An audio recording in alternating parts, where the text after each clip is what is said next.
Welcome to 2 Cents, the weekly dollar views post show, which is kind of our only show now. We're coming up on something. Wednesdays might be our old time releases. We're both gonna watch High Noon this Tuesday. I'm Brian Gillis, I'm Stephen Momenix. and we're gonna talk about this week in movie news. Well, that's Yeah. not movies, but anything that matches our fancy. What do you got? I got a lot. You're the man with the list. I mean, it wasn't like a lot of interesting stuff happened this week, but there was constantly stuff. Started off with some biopic news. Nicholas Hoult is going to be playing J.D. Salinger in this movie called Rebel in the Rye, which I'm not sure exists because Finding Forrester is the best version of J.D. Salinger we're ever going to get. Okay, I have not seen that, and I don't, I don't have an impression of what J.D. Salinger is like other than he's a recluse. Yeah, Like, well, that's you haven't it. seen Finding So, Forrester? but I mean, right away that's interesting to me, but no, I have not seen Finding Forrester. Check it out. It's what Gus Van Sant followed up Good Will Hunting with. So it's in the same kind of thing. It's not his artsy-fartsy indie stuff, like Even Cowgirls Get the Blues type thing. Mm-hmm. Very much kind of the same thing, very accessible for like a mainstream audience. But it's about some inner-city black kid who starts going to like this fancy school in New York, like fancy high school. And so in his neighborhood, he meets a recluse writer who turns out to be J.D. Salinger, basically. All right, but this is a full-on biopic, though.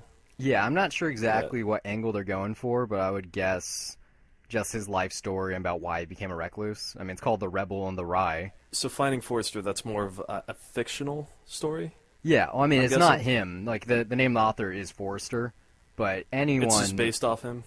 Basically, yeah. It's kind of like Last Days, it's basically Kurt Cobain. Yeah, it's it's a loose interpretation. It's not like... I don't know if you knew this, but Field of Dreams, that was supposed to be J.D. Salinger. Like, in the novel, it actually is him, because the author of Field of Dreams was friends with Salinger, but when they got it adapted, I think Salinger's estate fought that. Well, that's also on my list of shame, so I have to get to that. You could do a fictionalized Salinger. I have a double copy feature. of Field of Dreams sitting right here. It's a great watch if you love baseball. I got to get to it. Even if you don't like baseball, it's still a good movie. It's like it's in Kevin Costner's, and it's his baseball trilogy.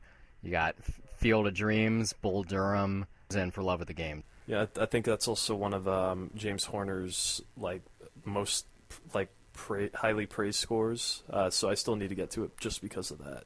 You'll do it. Other biopics, similar territory. They're making a Robert Ebert thing, I guess. Josh Gad's gonna be playing the critic. He's playing opposite Will Ferrell, so I'm kind of disappointed in Josh Gad right now. What? Disappointed in him. You're disappointed? Taking weird projects with not the best. Well, okay, you got Pixels, Wedding Ringer. He was in something else. Like, this is the guy who's famous because of Book of Mormon. And Frozen. It was him and Let's not forget that. Yeah, and Frozen, but I mean that. It's his voice. Knowing this is what's the title? Like Russ and Roger make a movie or something? Yeah, something like that. It's basically about Beyond the Valley of the Dolls.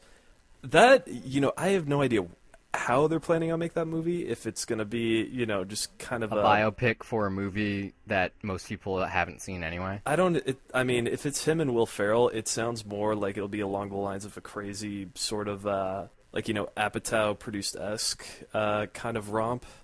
I would hope it's something on the somewhat serious side, just because... Yeah, I would too, but I wouldn't mind if it was, just more of a straight-up comedy. But, and if it is that, then I can take it as an exaggeration of Roger Ebert with Josh Gad. I can see that. I'd be up for that, but I'm interested. Let me just leave it at that. Yeah, I'm interested. I don't got high expectations, not like this next project I'm going to mention, but when the trailer comes out, I'm sure it's going to be one of those things. Like, hey. Yeah, I can't exactly see him as Roger Ebert. I mean, that's... put some glasses on. Yeah, I mean... He's got a similar, weight profile. You could do that, yeah, but, I mean, I don't know if he's going to... If it's a straight-up comedy, I don't think there will be much there other than just probably makeup and, he'll just look like him, that's it. If it's more of a dramatic world, then he'll probably, try to get more of the mannerisms. I mean, I don't know what they're doing. I mean... I don't know. The fact that it's him and Will Ferrell makes me want to guess that it'll be more of a comedy. Oh, but we'll see. Probably. So Aaron Sorkin, Steve Jobs is coming out soon. It's getting huge praise right now. Like who'd have thunk? He's working on a Lucille Yes. Ball biopic with Kate Blanchett, which sounds like it's going to be really good. I want to see that. For no other reason than he doesn't really write female characters. The ones that he does write are, they're pretty good, like on the Newsroom and West Wing, but they're not central to the story, generally speaking. So should be interesting. I'm excited. I mean, first off, like Kate Blanchett, that sounds like ideal casting, but the fact that Aaron Sorkin's writing it, I don't know about you, I like Sorkin dialogue. Yeah. I like that really quick back and forth, and the walk and talk. I don't know anything about Lucille Ball's life. I just know her as I Love Lucy, and that's it. I hope they get into the crazy stuff. Yeah, I want to see what that would be like. You ever heard the stuff that gets Sorkin dialogue? Like she was on Johnny Carson, and they were doing this interview, and she said something about like she picks up radio signals through her molars, like, because she has fillings, and so she can hear the CIA spying on her, like, weird stuff. Or, like, you can, like, go on Wikipedia and read about this kind of thing. But Desilu Productions, like, they made stuff outside of, obviously the Lucille Ball show. Like, they produced Star Trek, I believe, and Mission Impossible. Like, that's just crazy. Like, they weren't a one-trick pony. It wasn't just our romance on screen. I mean, she's obviously best remembered for her sitcom work. She was on that show forever and still on. Like, it's syndicated. It's one of the most widely syndicated shows besides, like, Simpsons and Seinfeld. It's still on daytime TV. Like, yeah, like, you all can over catch the it place. anywhere. Yeah. But she was in movies like Fame and not Fame. I mean, Mame, Annie Mame. I don't know. I know that I don't think I've seen her in any movies. Like, there's probably some on my list of shame that I still got to get to. That's what this episode's going to be, isn't it? Your list is just making you feel bad about things you haven't seen. Episode. I haven't seen Field of Dreams. I haven't seen Finding Forrester. Lucille Ball? Nope. Sorry. And I'm on a film podcast, too. It's okay. Well, I mean... Struck out 3 times right there. Here's something that maybe this will help you out, okay? All right. Apple has a press conference on Wednesday. Mm-hmm. So there's rumors going around. Apparently they're working on original programming, which kind of goes in line with the rumors that they're making a new Apple TV, which should be interesting. Like, we talked about this before. We did talk about this, yeah. Like, I did bring up, like, yeah, they would probably have to introduce their own streaming service and original programming. That's going to be a part of it. I mean, it's not like they're going to charge by episode. They're going to have to open some sort of service so that you can access that on a monthly basis or yearly if they go the Prime route. But I think it's going to be something big because think about it, they already have original content. They have Apple Music, which has pretty good subscription rates for something, or not rates, but numbers for something that's so young. So, they already have these weekly radio shows with top-of-the-line, top cast, like, music industry people. So I think they can attract the same kind of thing. They're probably not looking at it in a good way, but Steve Jobs, it's definitely going to up their stock or get people more invested in their company. Who knows? Because, they're obviously announcing the iPhone 6S, the 6S Plus, and whatever else. Probably an Apple TV, maybe a new iMac. But the other rumor is that the Apple TV, despite having a price increase, it's not going to be a cheapo thing like a Roku or a Fire Stick. It's probably going to be like 170 or something. That's what the analytical people are saying. With that price point, it's not supposed to have 4K support for some dumb reason. I mean, 4K though, basically that's not that big a deal right now. It is that big a deal. Sony just a couple days ago announced their new phone, the Xperia Z5 family. The Z5 Premium has a 4K display. It's a cell phone. If they have 4K cell phones now, almost every flagship records native 4K. If they do that and they have the displays and 4K TVs are all over the place, why not make your premium thing for your premium customers? Like they make a $5,000 watch with gold plating. Why not make something 4K? I mean, I don't know. You know how I feel about this. Like at this point, and I might sound like the idiot for saying it, but it does feel like overkill for me at this point. So it's really tough to care. Well, I mean, I did see this chart. On a technology basis, but there's this chart you can find online. If you're more than 10 feet away from your TV, regardless of the size, you don't notice a difference between 720, 1080, and 4K. I mean, you know, You the just only thing I don't. can guess is that you might spot better contrast.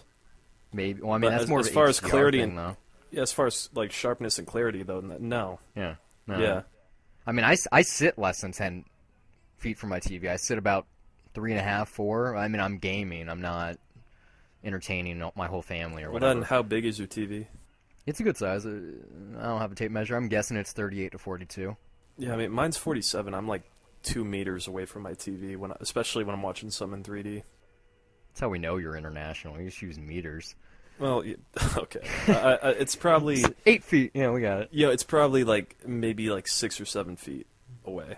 This is rumor. This is speculation. We'll find out on Wednesday. I hope the 6S Plus has a 4K display. It's a huge phone to begin with. It already has such a really high pixel per inch density. How big is it? You haven't seen a 6 Plus in the wild? No. It's a gigantic phone. You have a 4, right? Mm-hmm. Okay, it shits on your phone. It literally looks like it ate your phone, and it has So a it's poop like baby. twice that size? Yeah, the 6 Plus is diagonal. It's like 6 inches basically. I think it's like 5.6, 5.5 and a half. It's a huge phone. Like I have the Sony Xperia Z3, and even that's smaller than the 6 Plus. I mean, I don't mean to like shit on this, but like, as far as like the size of my phone, I really don't give a shit how big my phone is because I need the pocket space. I mean, my phone's big enough. Like, Yeah. what's the point in having a massive phone?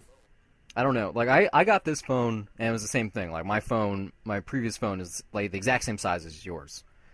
And I would see these, gigantic phones in the wild, and just like, why?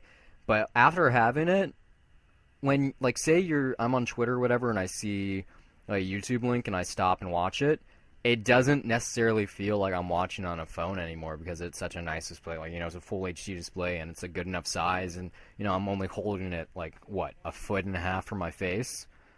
It's not so bad. I mean, my phone's not phablet territory. It's not a Galaxy Note or the LG G4 or something of that caliber. It's not like a full gigantic thing in front of me. So yeah, I definitely don't understand 4K on a display because I mean, then again, I don't have a 4K anything. But if you're a pioneer in the tech field, you should be pushing forward. I mean, think about how long it took Apple to make a bigger phone size. So maybe this is going to be their learning lesson. Because I don't know. If you can afford Apple products, you probably have a 4K TV.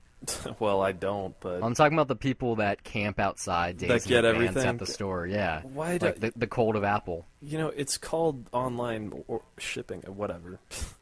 No, when you order something from the Apple store, you get it really delayed.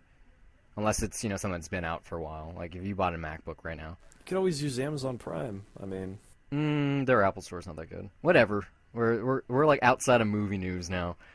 I don't want to rant about Apple. I mean, I'm happy with my phone at this point in time. But I mean, it's, you did say something interesting that I didn't even think about. But like when you're watching a video off YouTube, just off your phone and you don't feel like that's your phone. I mean, yeah, as far as having a bigger phone, I can see that appeal because I really, when I'm watching stuff on my phone, I rarely do it.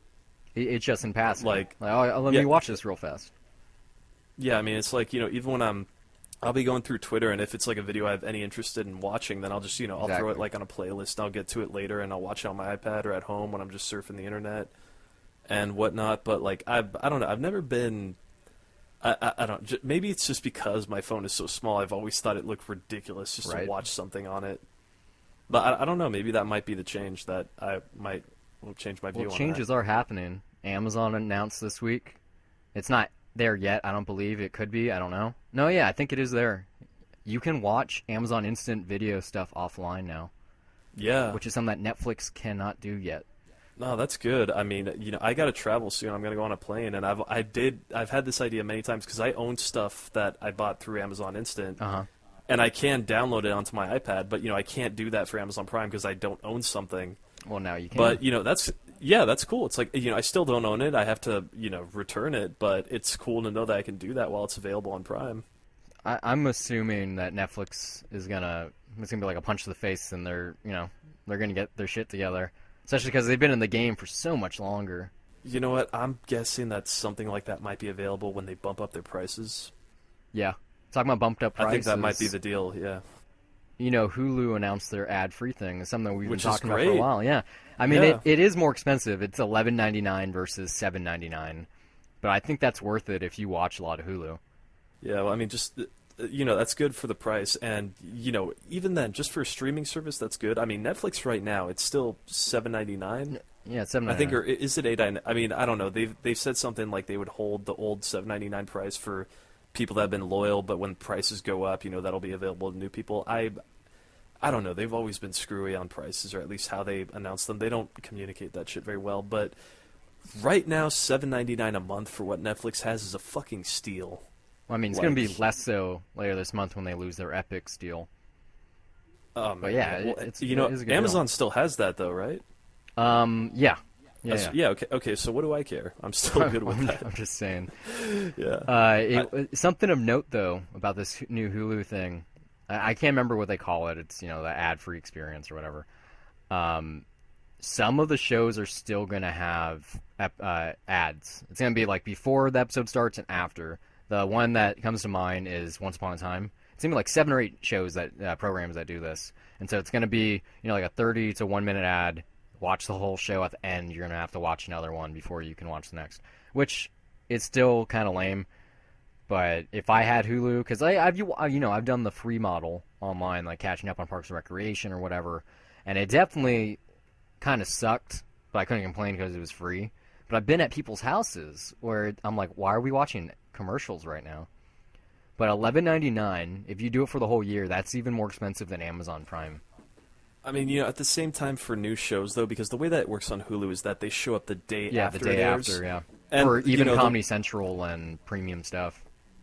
Yeah, and I did pay for Hulu Plus for a while. That was mostly to get access to Criterion stuff, but the way that I always looked at it was that to get something like right after the day that it airs that hasn't been put out on DVD yet, like somehow that to me, to my mind, like I get it, ads suck, but to me, like that kind of made sense in a business way, and I couldn't complain, especially if it's only like 3 commercials. That's shorter than a commercial break on TV.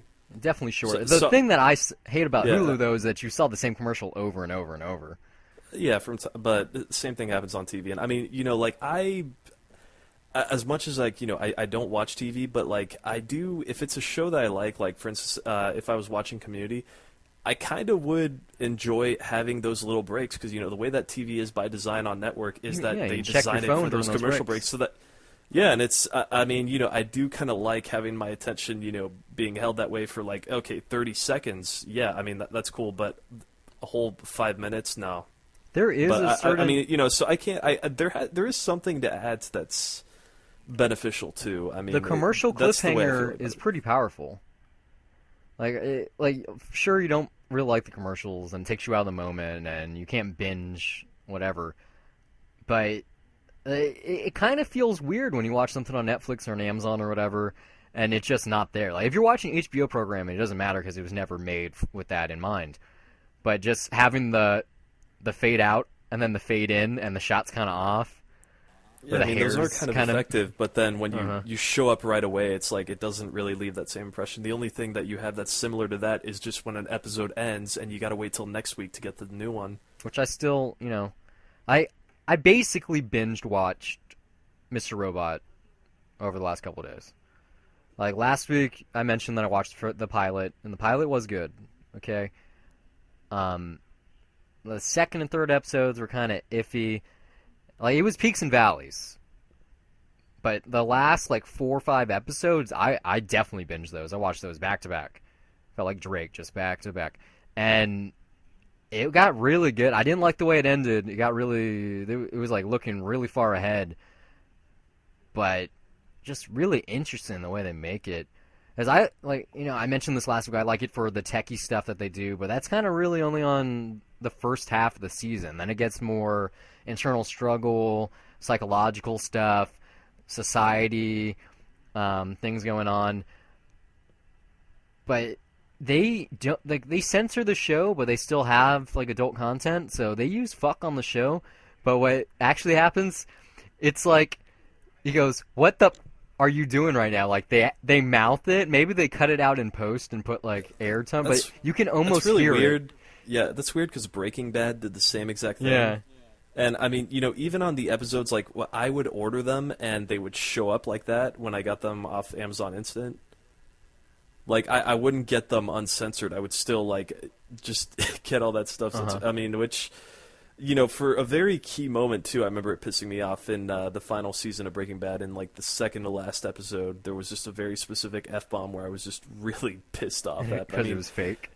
Yeah, it's like that stuff's great when it'll be on Netflix and uncensored and you can binge on it. That stuff is great for net like at that point, but that really does say a lot about just the thoughts going into putting together TV shows now, just of like or how seriously people are taking network broadcasting. I mean, when all these channels are going to move to streaming, I doubt that they're going to censor their material like that anymore. So it's really, it is kind of a major shift where there's really not going to be that many limitations as far as violent content and language. Yeah, I mean, I doubt they're going to make the jump to HBO with like dicks all over the place.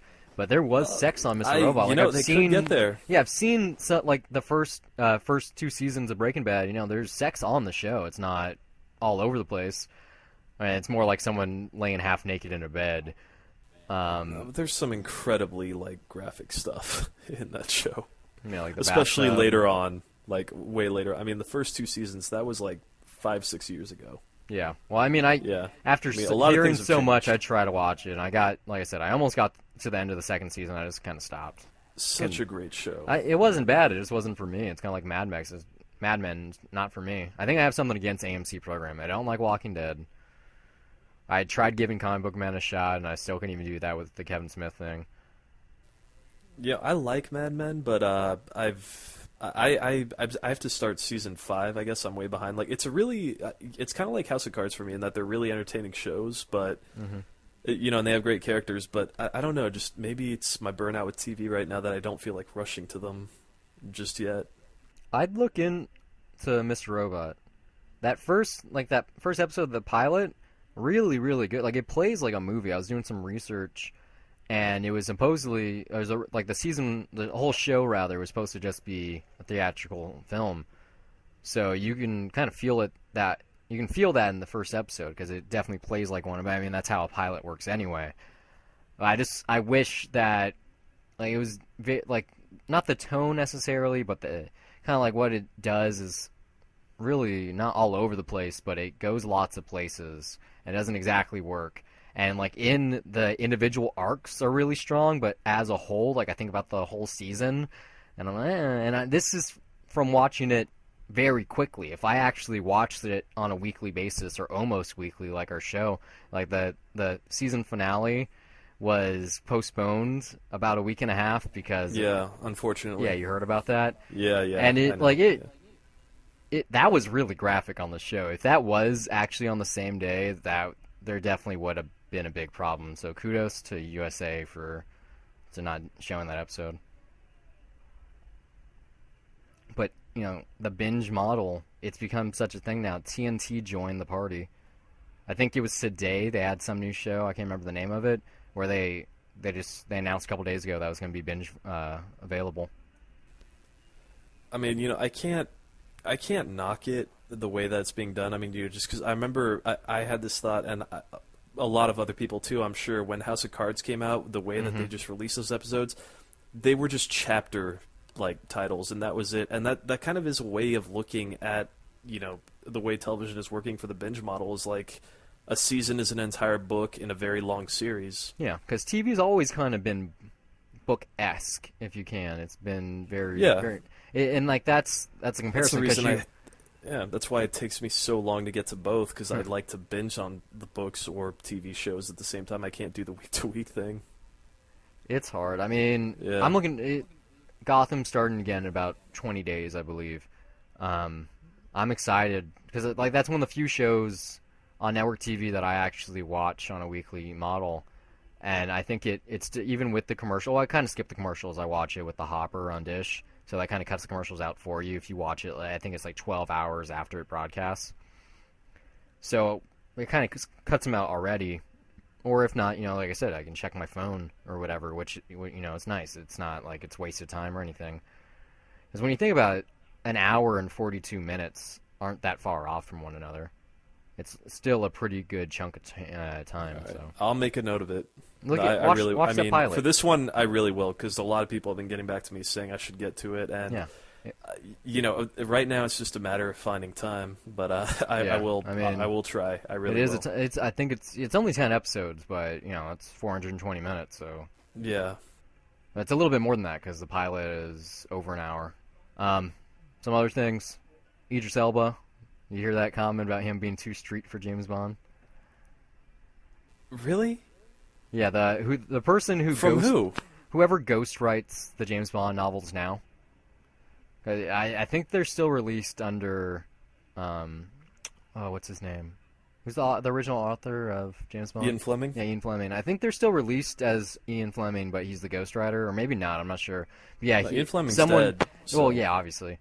But even still, when he was alive, he had ghostwriters. But yeah, someone asked him, like, oh, what do you think about Idris Elba being the next 00? And he was like, he's too street, and there's this big hoopla about it. Okay, someone's racist. No, he backtracked. That makes no sense. What he meant to say, it's still not a cool thing to say, but what he meant by that was James Bond is very much a posh kind of agent, from like prestigious schools and Silver Spoon and all those kind of things. That only knows a wealthy life. Well, I mean, they kind of break that down in Skyfall, make it less of that. But that is true. Debonair only drinks martinis with the cocktail jacket and all that stuff. Yeah, and so what? Like, is he saying that Idris Elba can't pull that off? I think it was. Well, I mean, this is one man responding to one question. He can definitely pull it off, but that is the stupidest answer. He's too street. It was a weird response. But I mean, it's just a rumor. Maybe if you now. go back and watch No Good Deed, I'm guessing. So I don't know. Wasn't that the last thing with him? No, he's in a lot of stuff. Anyway. No, that was like 2 years ago. The man works hard. I mean, he's working on he's in the next Star Trek movie. He was in Pacific Rim. He's gonna be Pacific Rim. Oh no, he died in Pacific Rim, didn't he? Yeah. Yeah. So he's not gonna be in number 2. You never know. You never know. It turns out that when you go into the portal, you don't really die. Who knows? Know. Yeah. But he's working on a Luthor movie right now, I believe, where they're doing a final series. And so what I would like to see, and this is not going to happen, but what I would like to see, like a fan service type thing, make the Luthor movie end with him getting 00 status, and then he just becomes the James Bond in like a natural way. All right. Even though Luthor is more of Batman than James Bond, I would still... Oh man, have you seen Luthor? No, I haven't. So you have to check it out. It's on. I'm pretty sure it's on Netflix. I'm 99% sure it's on Netflix. It's a BBC show. It's about him. He's an inspector. Okay, he's a detective, and each of the 3 series have a different tone and different angle going for him. But that first series is just amazing, and it's kind of like it's Batman if he was a British cop. Like Luthor, he'll cross the line, like he'll go that extra step, but he's not a bad person. Another thing to put on my list. Definitely check that. I mean, because that's not a long commitment. I think each episode's about an hour, it's like and there's 6. Yeah, yeah. I like the British model a lot. Yeah, it's really smart, especially because they get premiere. Yeah, the series, because they get premiere talent, so it makes sense that they can't be trapped the whole time. Like Sherlock, same model, same exact model, except that's longer. That's like every episode is a movie. Like it's literally an hour and a half. Yeah. Which is like three episodes per series, and they have the Victorian one coming out this Christmas, which should be awesome. It's a good model. I still got to finish Misfits. I have never seen that. I know what it is. It's like heroes, except amazing. they're street kids and teenagers. I know that's what what's his name got to start on that. Robert Sheehan. Is that the guy from Startup? No. I know he's on it. No, Jack O'Connell was in Skins. Oh, Skins. Oh. Yeah. Skins is the version without superpowers. Skins is just that's just typical. That's like Degrassi for the UK, except everyone's like on drugs and dying and whatnot. Yeah, and then MTV made It's a great US show. version Yeah, of not the Skins. MTV one. Yeah, I've heard good things about both. Like, as I remember in high Yeah, school, everyone was going crazy about Skins. Like, oh, have you seen no, Skins? And I was like, Skins is total trash. Like I was one of it's those like, people in high school, like, man, it's so deep and it resonates with me, and then I rewatch it and it was like, wow. what the fuck? I was an idiot. I mean, I was too busy watching like, Smallville in high school. well, for part, it's as I know that no one will believe me, but like a good portion of Skins is pretty similar to my high school experience. So like there is some of the crazy that rubbed off on me. I guess I was probably some of the debauchery I was negatively influenced by, I guess you could say. But no, it's a fun show. It's total like teenage soap opera trash, but I still like it. There's worse things to like. Everyone likes a soap every once in a while. Like Greg Yeah. Berlanti. This isn't even on my list, but Greg Berlanti's making a Dracula soap opera, probably for the CW. Okay. I could see that working. I mean, they already got the Vampire Diaries, so it's kind of like. Uh, Oh wait, yeah, no, it's it's for NBC. It's for NBC. yeah, it's only about time that they literally neuter Dracula at this point. I mean, you can't get worse than Dracula Untold. It wasn't that bad. No, the movie wasn't bad. I'm just saying, like, in like the mythology, I did like how they played with the Dracula Impaler stuff, but that didn't mesh well with the Bram Stoker stuff. Like they tripped on the way to the finish line. It's not at all like I'm pretty sure that some studio like cut it heavily, and I don't even think that movie was originally planned for their monsters. No, yeah, universe. that's Like, why. yeah, that was a reshoot. Yeah, But yet, I think it's gonna work really happy well. accident because they got yeah. perfect casting for that. Yeah, I mean the stuff with Charles Dance in that movie was great. Yeah, the Charles Dance stuff was really good. So Yeah. I'm excited what their next one is. I think it's The Mummy. I'm pretty sure that's their next release. And if they can push that, like, don't make it Iron Man 2, but if they can do the Iron Man 2 thing, that would be really cool. Especially, I mean, Universal doesn't need it, I but still have no idea what a team up of Universal monsters is going to be. Like, they made what movie could they conceivably make that this work reminds with? me. I just saw it on Netflix last night. I'm probably gonna watch it tonight. It's the only movie that I haven't seen that Shane Black has been involved with, and it's his first script. It's called Monster Squad, and you've heard of this, right? I've seen it. Okay, well, I've never seen it. I know it's not supposed to be the best thing, but maybe the Universal Monsters thing is something similar to that, except the tables are turned, and it's like the anti-hero team has to get together to stop the ultimate evil. I mean, I wasn't able to see that movie as a kid, unfortunately, and I saw it like probably, I don't know, a year or two ago just because of Shane Black's name was on it. Mm-hmm.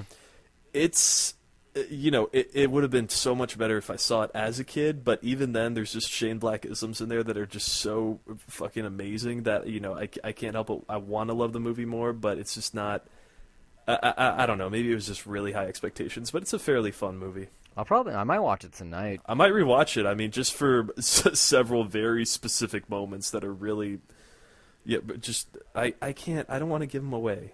Just don't. Yeah. I mean, I've been looking forward to watch this movie for years, Yeah. Well, and so try I to saw bring that the it hype was down, man. on Instant last night. I was like, holy shit! I was like, this is why I just have a really long Instant queue and I don't watch anything in it.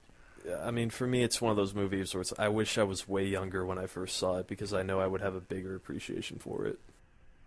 Yeah, this is, besides A Long Kiss Goodnight, this is his only film that I haven't seen. You have not seen The Long Kiss Goodnight? I like turned it on. It was on HBO Go a while ago. I turned it on. I watched like the first 15 minutes. I was like, oh look, another Shane Black movie that begins on Christmas, and I couldn't do it. I did watch like the first 30 minutes of Last Action Hero like 2 days ago though. So give me a break. Love that movie. I think if The Last Action Hero was released like in this time frame, if it came out this summer, that it would be a huge hit. I think it would be like not with Arnold in it, obviously, but if they had like the same exact concept, like instead of a typical action movie, they made it about superheroes instead. Like if they called it like The Last Comic Book Hero. They did make a version of that with superheroes. It's called Kick-Ass. No. It's pretty great. I mean, but like Kick-Ass is like deconstructing the genre. Yeah, so is Last Action Hero. No, Last Action Hero is very meta. It's more of a parody. Yeah, well, it's like it tiptoes the parody line. It's just it's satire and it's very meta. I mean, it's about it does what the Purple Rose of Cairo does, except. All right, fine. Okay, it's more like Green Hornet then. Not maybe Kick-Ass is the wrong one. It's not Kick-Ass. It's closer to Green Hornet, yeah. But I love that. Like it has the same kind of Scream stuff going on in it, except it's an action movie, so it goes the whole other direction. Just love that movie. movies. So, Welcome to Death Row is being shopped around town. It was a book. It was a documentary. It's kind of like the loose sequel to Straight Outta Compton, because I mean, that story, it begins when that film ends. So it's being shopped around town. They're trying to find someone to make it, since that's obviously hot. The problem is that Welcome to Death Row doesn't have any of the music rights. So who knows if that's even going to get off the ground? Because that's what made Straight Outta Compton such a success, because it had the rights to all the music. I mean, I don't know if this is gonna. I think this is just like a thing in the in the moment. I don't think it's gonna be a trend of seeing movies like this be that popular. No, I mean, because there's a lot of things that are just going for Straight Outta Compton, and mainly the fact that it's just very timely right now. Like, it's not like everyone seeing that movie is a massive NWA fan. Oh no, it did pretty well for 3 straight weeks. I mean, it lost this week to the Christian movie War Room, but no, I mean, it's still kicking ass. I mean, but like, I don't know. I just think this is like a thing of the moment right now, rather than something that should be a trend. I mean, I could be wrong, but I don't know. They're doing. We'll find out. Everyone's trying to capitalize on it. Even Dope was being re-released. Which I'm very happy about. I'm actually going to try to see it tomorrow. Yeah, that was one of the posters I got from my theater when I worked there. I got Dope, Entourage, and I believe one other one. But I needed the Dope poster. I got the good one too, not the crappy one. It's the one with the 3 of them riding the bike, like down Santa Monica Boulevard. I love Dope. I'm going to try to see that again before it goes. Not a perfect movie, but lots of fun. Movie. Yeah, great movie, lots of fun. It definitely stumbles. There's some like plot holes, but really smart, really witty, very timely. Like more so than Straight Outta Compton. I mean, we have a full-length review on this. It's the second half to that Inside Out double feature, which was a mistake. We shouldn't have done that. I didn't even give that much of a comprehensible argument either, because I was still processing the movie literally right after that. I mean, it's a lot to take in. I mean, I still feel that, and I might feel differently when I rewatch it, but as convoluted as that movie gets, I think that works to the movie's credit, and that just living in that, how chaotic it is living in that neighborhood, I think it really reflected that quite well, and you really felt the craziness. I mean, in part because it just got so convoluted. So I think it weirdly worked for it. I might be a little nicer to it, but I still have a problem in my mind right now with Forrest Whitaker narrating the thing. And then the change in narration. They changed narrators. Twice. I gotta rewatch it, and really, I'm gonna listen to the review first before I rewatch it, just to see what to look for. But yeah, I mean, it was one of the biggest surprises for me of the summer. I mean, I just had Magic so Mike much Double fun XL for me watching it. So I'm actually really excited about this. Jack Reacher 2 is bowing next October. Did you see the first one? I did. You're alone on that. I really liked that movie. If for no other reason than Tyler Perry was finally good in something. Or wait, was Tyler Perry in Gone Girl? Yeah, Gone Girl. See, it threw me off because what's her name's also in it.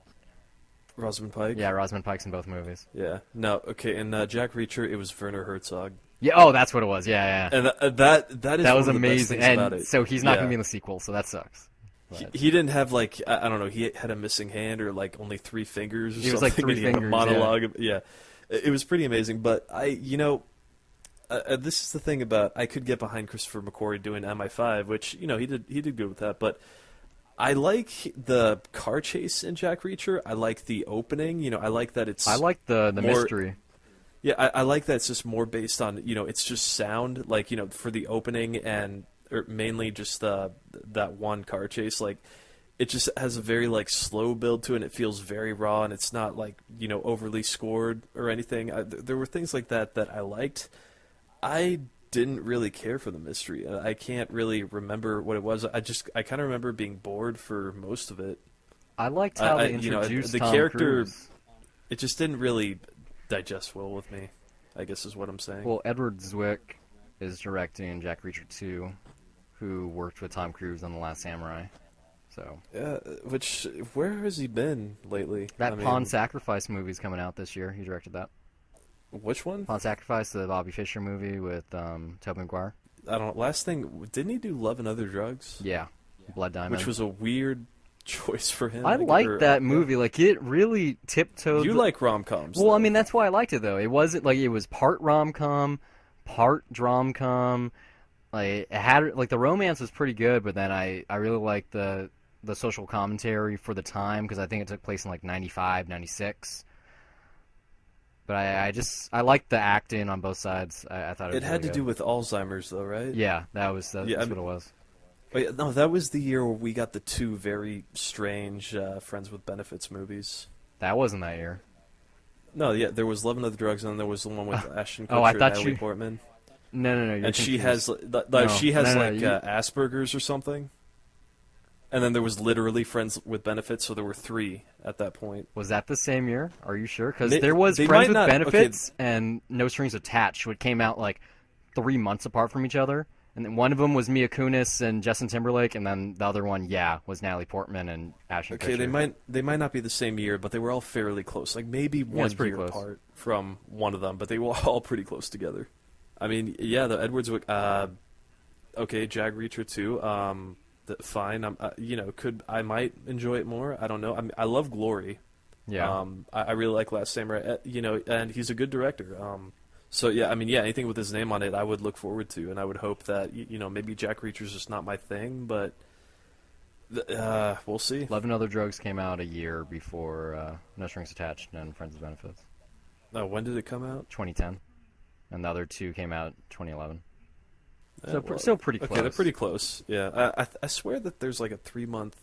Like, what month was Love and Other Drugs? Because I remember them being like 2 months apart. One of them. Oh yeah, it was November, so it could have been Okay, yeah, so it's fairly close. It's like all around the same time. Anyway, we got some other stuff to talk about. Sony's kind of backtracked on their concussion movie with Will Smith. They must have had a screening for the NFL or something, or maybe because they're still in hot water about their hack or who knows what. But they've kind of pulled back their arms race, and it's not going to be as judgmental and scathing, apparently. Like, Roger Goodell was going to be in a scene, or like a fictionalized version anyway, the commissioner of the NFL, and apparently he's been scratched out of it. I'm not sure why they're doing this. Probably just because. I don't know. Maybe they can get sued. Yeah, I don't know. Maybe that's. I don't know if it was a libel type thing. I think it was just. I don't know. Maybe they wanted the okay from the NFL, like they wanted them to approve of the movie. Oh no, it might just have something to do with future, I don't know, advertising spots for the Super Bowl or anything. It's Sony though, I don't know. Anything related to promotion, because it's not just movies with Sony. There's a lot of product that NFL probably uses their cameras. There's probably a lot more to take into account here than either of us can imagine. The real bummer here is, I guess, if I don't know, the fact that the sacrifice of any artistic decision for the sake of business, it's kind of a bummer whenever you hear about that. I mean, this isn't like, I'm guessing they got more at stake with the NFL than they did with Facebook when they put out the social network, but it's okay, because that's one of the best product placement movies of all time. Second to You've Got Mail. Okay, I mean, I don't know, it seems like a bummer, but what can you do? Could be worse. I mean, it's not something to break up about, but DreamWorks is splitting from Disney, so that is a breakup. Yeah. And they're going back to Universal? I hope they do, because, Universal's the billion-dollar baby right now. Jurassic World just broke $1 billion in the international box office alone. I think they've got $2 billion this year altogether when you look at their yearly grosses. No, they have more than that. Look, Furious 7 broke $1 billion. Jurassic World broke $1 billion. Minions broke it. Okay, I'm thinking domestic, but yeah, domestic, they're probably around $2 billion. They don't have many more things coming out this year, so kind of over. But think about, like, I was thinking about this earlier when I was brushing my teeth right before we recorded. How many things Disney did this year and they're not done? 2 Marvel movies. They're going to have another Pixar, so that's 2 Pixar films. They had the Cinderella film, so that's an adaptation of one of their storybooks. Plus, they got Star Wars. So they got all these mega tent poles, and they're still in second place. Yeah, I mean, Star Wars might bring them back up. I doubt it won't. I mean, look how big Force Friday was. Why is that such a big deal? It is. I don't know. They did. Why are people bitching They about that? live stream on YouTube for so long, just the unboxing of all the toys, so you could go to Toys R Us, get there before it opened, and not be able to get it anyway. I mean, I really don't get why this is such a big deal. Like, especially I think it's fair for me to like say that, to some extent, yeah, I'm a geek. You could totally label me that way, but I'm not the kind that's like, goes ape shit to buy toys and has to like have them in their package like just completely sealed and whatnot. You saw this. I posted on Facebook. Like, yeah, I saw just a bunch of grown ass men at Target just fighting over like just arguing over toys, and people are like already passionate about like just a BB-8 toy, and I threw a video of that clip from Fanboys. Like, that's what it reminded me of. Is this is gonna be the best tattoo ever, Jar Jar Binks for life. He's gonna be the shit, I tell you. Like, man, I mean, and that was my thought that came to mind. Was like, well, what if episode 7 sucks? But it's. I don't know. It really seems silly to me. I mean, I get it. Do your own thing and whatnot. I guess.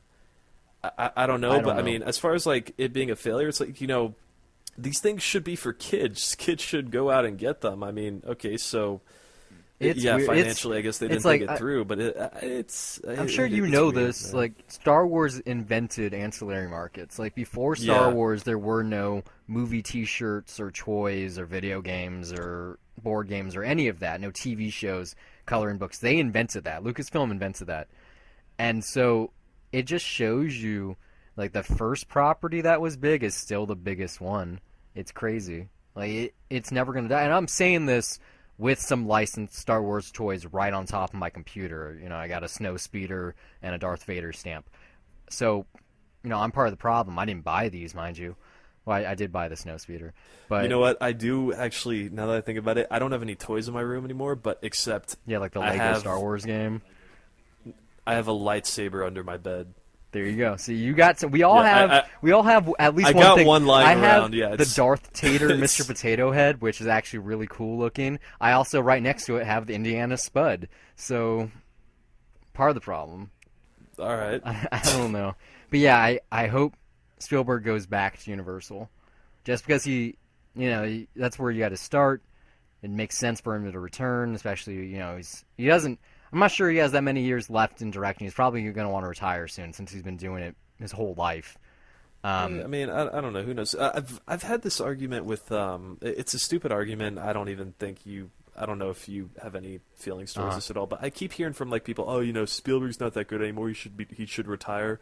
And this is right after like Lincoln and Warhorse came out, and I was like, the guy can do whatever the fuck he wants. He's proved that. I'm not going to expect a masterpiece from it. It's like, that's what you say about Francis Ford Coppola, okay? Because he passed that line a long time ago. You say that, about I don't know, fucking Scarface was Brian De Palma, okay?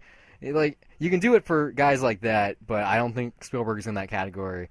Especially because Bridge of Spies looks like it's going to be good. BFG, I'm sure, is going to be okay. And I'm really excited about Ready Player One. So, I mean, as far just even you brought up De Palma. As far as anybody, like, I don't care who it is. If you've already made classics, like, you don't have to like impress me with a new one every once in a while. It'd be nice if you made another masterpiece and whatnot. Like, I mean, somebody like Christopher Nolan or David Fincher, I don't need to fucking lose my shit every time they're putting something out. It's as far as I'm concerned, like, they've, in the critical sphere, they've made it. As far as the greatest movies of all time, they've made it. Whatever they put out now, it's like... It's extra. It's nice to see you work, and if it turns out to be something amazing, then fuck yeah. But, hopefully just whatever you do ends up being good. And, I mean, that's how I feel about Bridge of Spies. I'm not expecting a fucking masterpiece. I'm not expecting something on the level of, Jaws or... Indiana Jones. Me either, but I am excited. Maybe Catch You If You Can, because I'm excited because it's Tom Hanks working with him again, which hasn't happened since The Terminal, and I love The Terminal. So. Oh my god, that movie's so good. The Terminal. Oh my god, the movie where the guy is chasing after the plane and what? No. The Indian janitor's chasing after the plane or whatnot, trying to keep it from taking off. Is that it? No. The Terminal. That is The Terminal, right? No, Tom Hanks. I'm talking about a moment that happens. Oh, maybe. I don't know. Where a guy just stands in front of a plane, keeping it from taking off.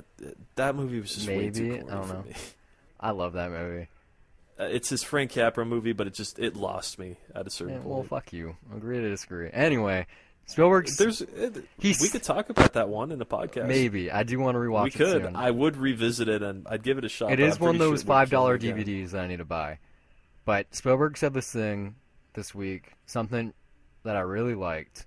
He predicted that the superhero film is going to go the way of the Western. Like, it has its moment right now, or you could have said the musical, for that matter. It's the main genre. It's the one that everyone wants to watch. It's the one that everyone wants to make. It gets all the stars, but eventually it's going to disappear. I mean, it's already fizzling out. There already is a burnout with, quite a few people. I mean, and even financially, it's proven that it's already out there like that. But, I mean, like, what is it like? How many superhero movies did we have over the summer? Because this year, I think it was like 4.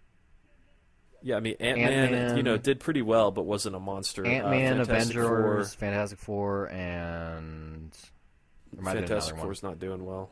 Well, obviously. Might have just been 3, actually. Might have just been the 3. I mean, Kingsman, we'll count Kingsman even though it was the beginning of the year because that was a comic book. That's a spy movie, too. It was a comic book, though. By the way, Spies on digital DVD. I mean, digital copy, you should watch it.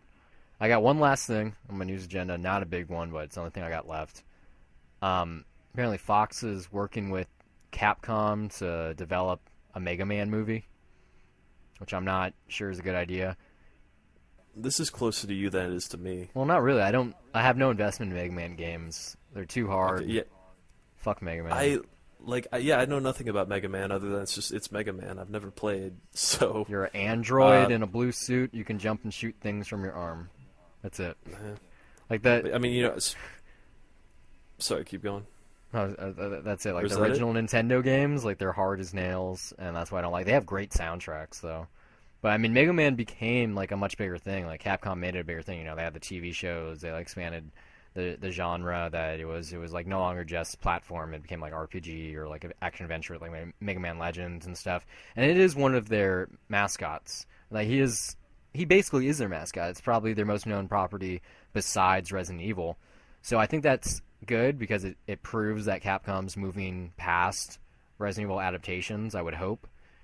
They've already announced, not them directly, but Paul W.S. Anderson already announced that this 6th film is going to be the final one, which kind of makes sense because there's only 6 main Resident Evil games anyway.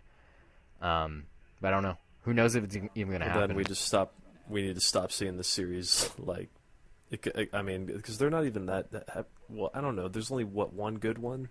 I don't know. As far as I know. I really liked the first one when it came out. I saw it in theaters. Like, it was very far off from the game. They're all not supposed to be close, but I've seen the first 4. They're not bad movies. They're just like kind of trashy action horror. Yeah, that's a good way to describe it. It's almost like grind horror. Going back to what you read that Spielberg said about the superhero movies. Do you think that the video game movie, once someone gets that right, that could take its place? It definitely could. I mean, we talked about this last week. Michael Fassbender's Assassin's Creed movie. There's a lot of hype behind that, and it's a huge game series. It's one of the biggest ones that isn't. I mean, it's put out every year. It's one of the few that is. So who knows? It has such a big install base, and you got premier talent behind it. So I'm still waiting for that one truly great video game movie, which I know can happen. It definitely can happen. I mean, it's just it just has. It's just a matter of timing. Uncharted could be that movie. If Sony has been fucking up the development for so long that hopefully that means it's because they're trying to make something good. The Last of Us could definitely be that as well. I mean, who knows? It's funny. I'm while we were talking about this, Warcraft. Universal, I'm looking at the yearly grosses for each studio. For Universal, it's $2 billion domestic. Disney's like $1.5 billion. Yeah. Yeah, but you look Sony's at $600 million. Oh no, like 300. Seriously? Oh my god. Yeah, they're really their low. biggest movie of the year was Paul Blart. Paul Blart 2. Yeah, I know that. Yeah. And that grossed $71 million. I mean, they're really low.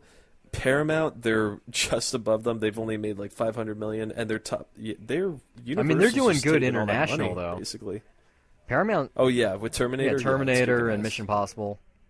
Yeah, Oh, SpongeBob SquarePants. That's also their other Yeah, it's highest grossing Viacom. movie that came Viacom out. Yeah. owns Nickelodeon. Yeah, I mean, there's but I mean, specifically with Sony though, I mean, because they've been really trying to hold on to Well, I Spider-Man mean, because that's their only comic book property that's proven to be financially viable. But yeah, well, they've got all these video game properties. Like, if they make a great movie with one of them, they then they have. they should be fine with If that. anyone has motivation, it's them. Like I said, they obviously Yeah, have Uncharted and The Last of Us in development. They have, and this is actually on the calendar.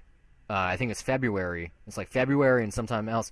They've taken two of their biggest hits from the PlayStation 2 era and adapted them in CG form. You have Sly Cooper and Ratchet and Clank. They're both coming early next year. Like I said, I think it's like February for Sly Cooper. No, for Ratchet and Clank, and they're releasing the first game on PS4 around the same time as a tie-in, and then they're doing Sly Cooper a couple months later. You can see the trailers for these movies. The animation looks really good. So, that's not in the live-action field, but those could do well because that Un Gallo con Muchos Huevos movie broke the top 10 domestically, which shocked everyone. So, if something like that didn't get that wide of a release either. Exactly. Well, I mean, I saw the trailer. It looked funny. It was just, Yeah, we in saw it Spanish. before. Yeah, Shaun the Sheep. Shaun the Sheep. Yeah, It looked funny. It was and just in Spanish. I didn't even know it came out until I looked at the numbers today.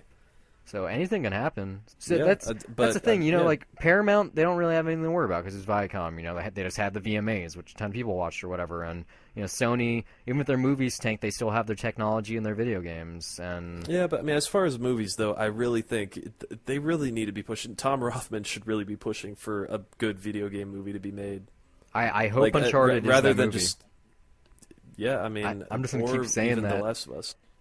That's gonna be. Uncharted should be an Indiana Jones movie. It's gonna be an Indiana Jones movie. We don't wish, need a reboot of Indiana Jones with Chris Pratt. I wish. Just Well, put that's Chris Pratt that's the in thing, Uncharted. though. I wish Chris Pratt wasn't in Guardians of the Galaxy, so he could have got the Uncharted gig.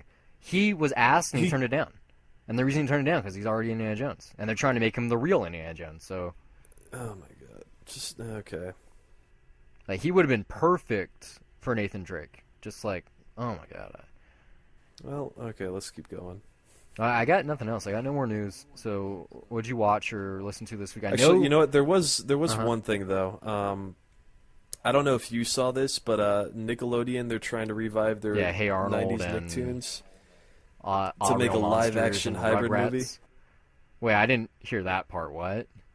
To make a live-action animation hybrid movie. That's not gonna work. Come on, Paramount, you're I- smarter than that.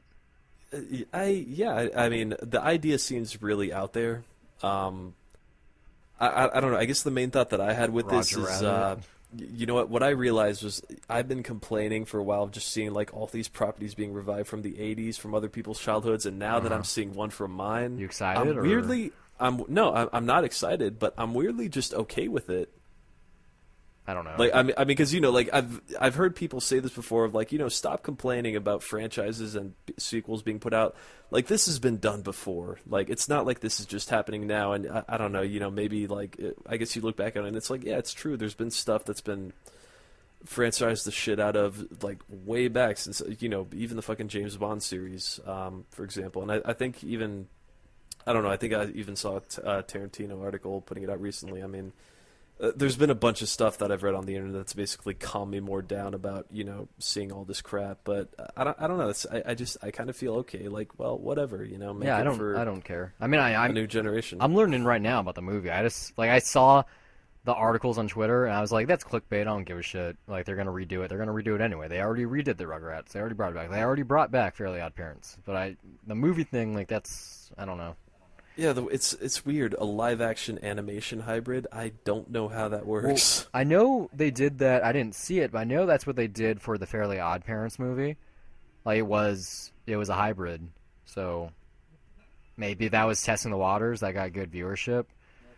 You mean SpongeBob SquarePants, right? No, both. Well, SpongeBob SquarePants was in theaters. Fairly Odd Parents had a TV movie. Yeah, they had a but it made-for-TV wasn't a movie. hybrid. Yeah. No, I mean, not the first one. I'm they pretty kind of sure they experimented made. with I'm pretty sure they made like 2 or 3, and I think the second one, or maybe it was an episode of the show. Yeah, there isn't a Fairly Odd Parents theatrical movie. No, I didn't mean theatrical. I meant for TV. But maybe it was just an episode. But I know they did a live Well, they action did a thing. crossover with that and Jimmy Neutron, and that played with both hand-drawn animation and 3D computer animation. But That Jimmy Neutron movie I mean, wasn't bad. no, I I kind liked of it liked back it. then. Yeah, I kind of liked it. I didn't really watch the show, but I kind of liked that movie. no, it was fun. I don't, I'm looking at the article right now, and they're saying that this crossover might be more akin to something like Space Jam. I would be okay with that. Yeah, I mean, I'm not mad about it. I mean, it's really weird to read about. Like, I don't know how this is gonna happen, but I guess we'll see. It's in development. Well, we'll kind of stay on topic. I didn't watch a single movie this whole week. I almost did last night. I fell asleep. It was a little too late for me. How about you? I know you rewatched Mad Max. Yeah, I bought I went to Target and I bought it. I had a long work week, and I just need to relax. You need to see And something awesome. I saw, I didn't care that it was $30. I was like, you know what, I think It's worth I it. earned it. I know the price is gonna drop, but fuck it. I just need to relax. I still have to get through the features, but man, it was so much fun just watching that at home again.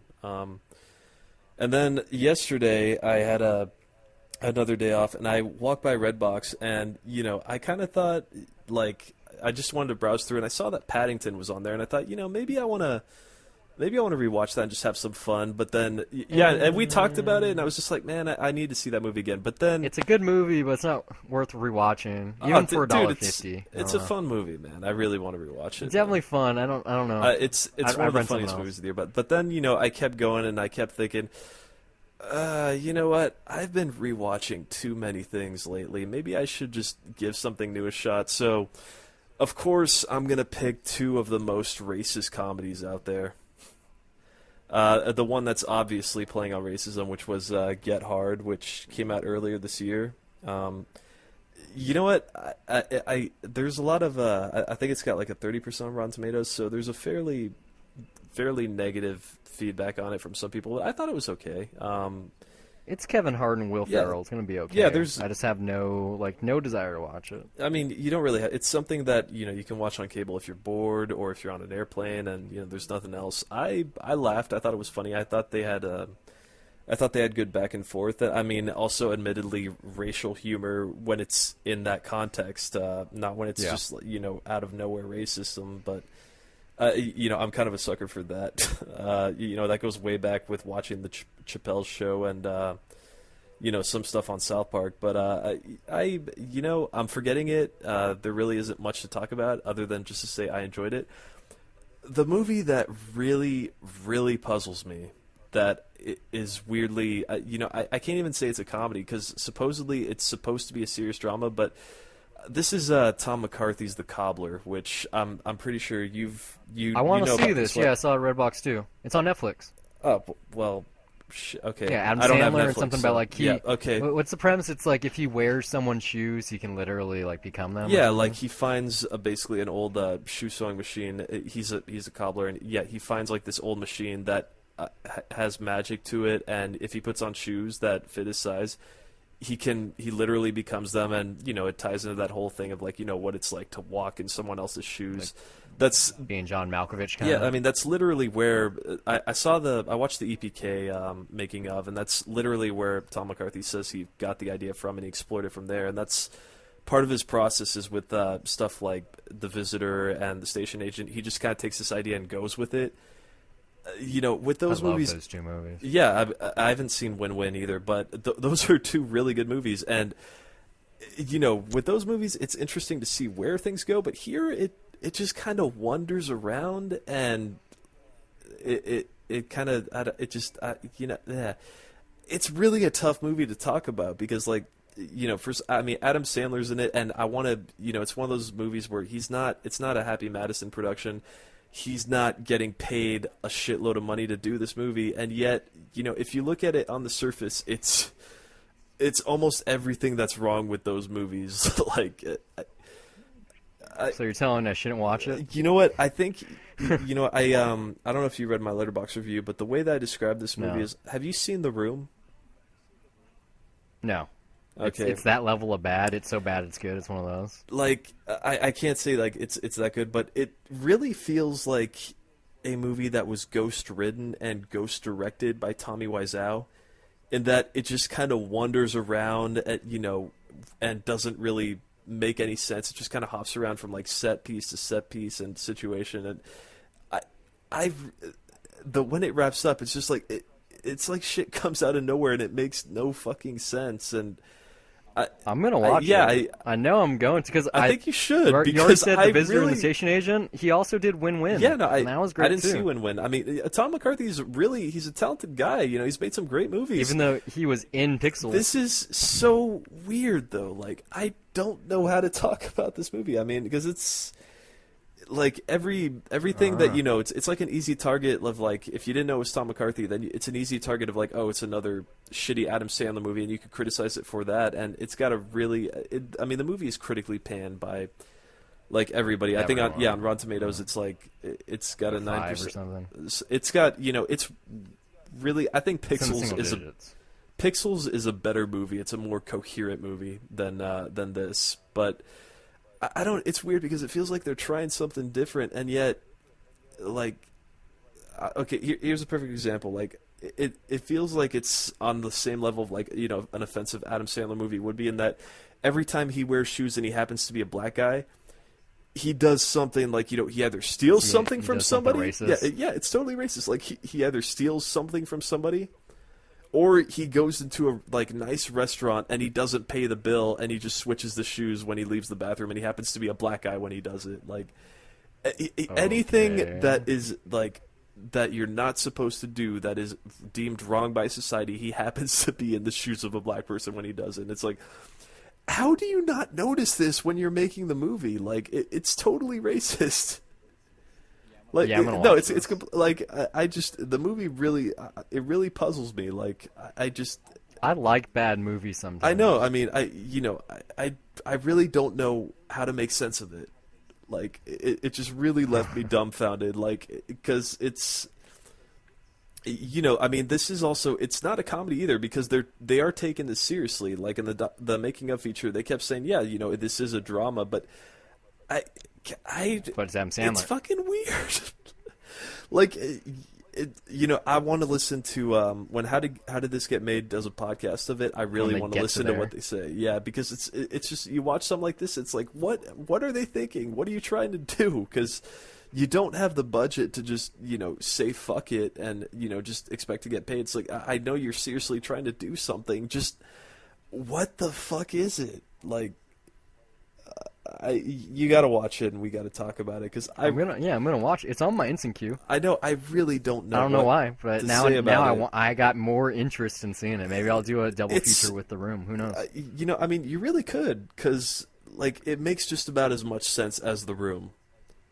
Like, it's so fucking. I mean, but I mean, I have to give the movie credit here in that Adam Sandler's performance.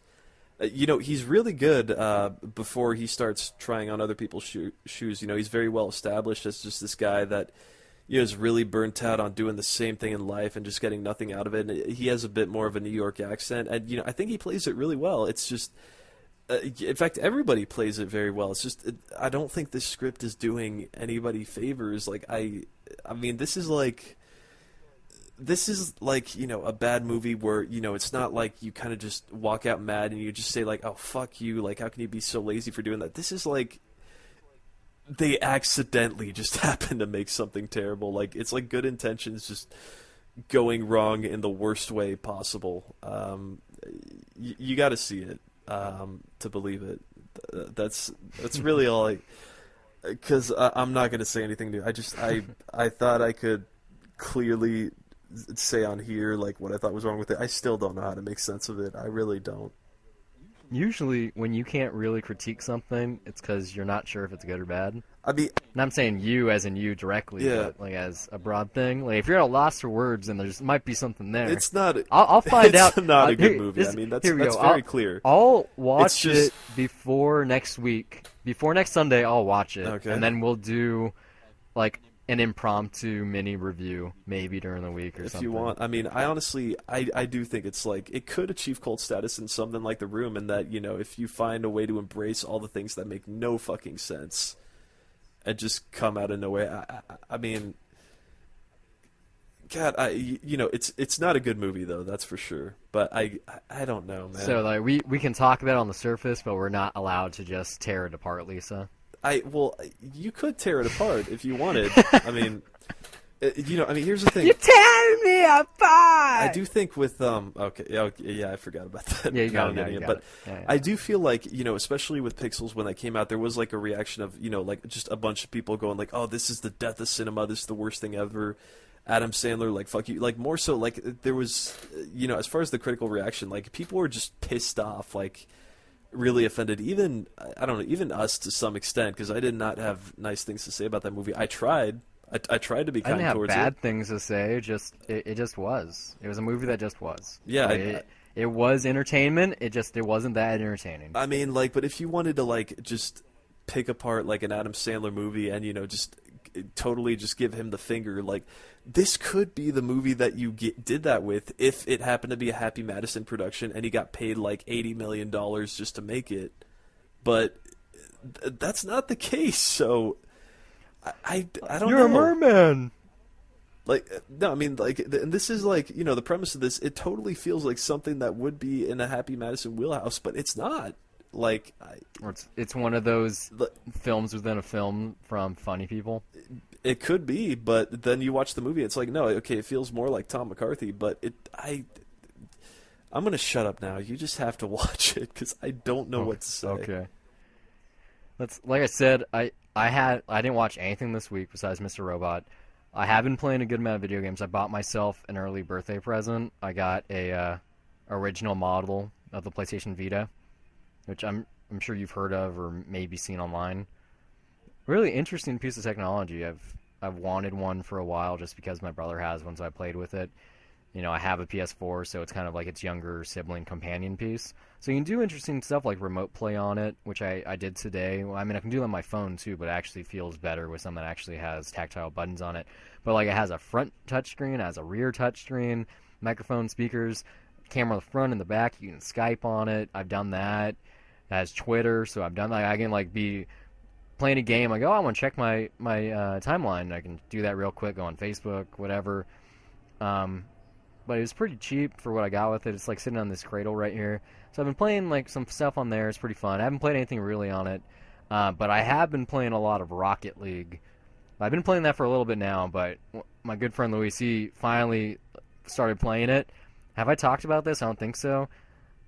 It's soccer, except you control a jet-powered RC car. Okay, yeah, cool. But it's soccer. You can play a 1-on-1 up to 4-on-4 online or at home. It's split screen. Tons of fun. It looks really good. It was like given out for free on PlayStation. Otherwise, it costs $20. Totally worth the $20. Like, Duncan Jones plays it. I know that because he like asked Twitter like, "Oh, should I get on PlayStation or should I get on the PC?" Tons of fun. It's one of those. It's just one of those like only in a video game type things.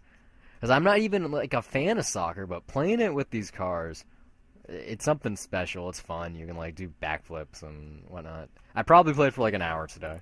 I'm gonna have to look into that. I'm still in the midst of deciding what console I should get, but I am leaning more towards a PS4. We can like do like a separate podcast about video, not like a full thing like this about video games if you like. And it's not something that I'm an expert about, but I do have an application for GameStop right in front of me. I am going to be applying there in a couple days. Yeah, I do have a friend that does want to do a video game podcast that, like, I know, he would be more into it. I'd be interested in producing something like that. I don't know if I could chime in on anything because obviously I'm not fucking playing anything right now. I mean, video games are much more easier to talk about because you actually, it's hard to play everything that comes out. So, for instance, the two biggest games that came out recently were on the first, and those were Metal Gear Solid 5 and Mad Max. So I didn't play either. I don't have $60 to throw at either one right now. No, but you got what, like $100 for a PS Vita? Well, I mean, okay, look, I bought it was $130. Okay. But okay, I already had so many games for it anyway. Because it's a play online on the PlayStation 4. You have to have PlayStation Plus, and part of that subscription, you get 2 games for their 3 main titles every month. And so I've been a member of this program since 2011, which means I've accumulated close to like 80 games for the Vita. and these aren't cheap games. Like the cheapest of which like are $5, and some of them are like 25. So I was like, I already have like $400 worth of games roughly, or a little bit less. I was like, well, why not just play with it? I don't know. Oh shit! You texting me? I did. Ignore that. Okay. But yeah, That's somebody Rocket else I'm League. supposed to text later. I guess so. Rocket Two League, my people's Vita. names start with a B. Yeah, And that's my bad. I just ruined the I've been show right listening there. To, not really. I've been listening keep going. to The Weeknd's album, Beauty Behind the Madness. I've heard it like 3 times. Pretty interesting. Not like his old stuff, but really poppy, really fun to listen to. Dark music about doing drugs and fucking girls and that kind of stuff. And girls like that stuff. They like listening to his music. Really strange. Yeah, I don't know. It's weird. I think we talked about just about as much as we can. Thanks for listening to us. We'll be back next week, maybe even on Wednesday if we get this high noon. Probably review next done Wednesday, on time. not this Wednesday. Yeah. I know I'm getting fucking crazy. Like I'm trying to get my hours cut and whatnot. Well, Wednesday is the Apple press conference and Yeah. our birthday, so that's overshadowed every year, so it's okay. Nice. Yeah. But this will be online soon. Throw us a line, hate mail, love letters, whatever. Send it to $review@gmail.com. We'd love to hear some feedback. You can find our entire archive of reviews on $reviewspodcast.wordpress.com. I promise they're there, and I hope you return. We'll be back. Thanks for listening.